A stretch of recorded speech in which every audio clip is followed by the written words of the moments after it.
How to change your account on Threads. Hi guys, so in this video I will teach you how to change your account on Threads.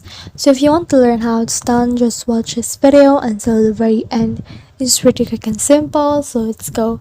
So in order to do that, we just need to head over to our Threads app, which is right here on the bottom, or you can just actually search for it on your app drawer. So let's search for Threads right here, and you can actually see Threads right there. So click on Threads, and once you're in there, you can change your account by clicking over to your profile icon on the button, and then actually click on these two lines. Then from there, you can see the settings. So click on log out right here in order to log out to your account. And as you can see, I'm logging out. What I need to do next is to click on the switch accounts on the bottom right here. And from there, I can see the options or the accounts that I have previously logged into Threads.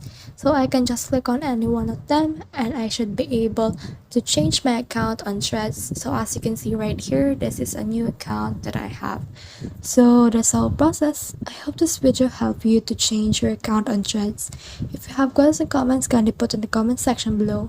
And if not, don't forget to subscribe and like. Thanks.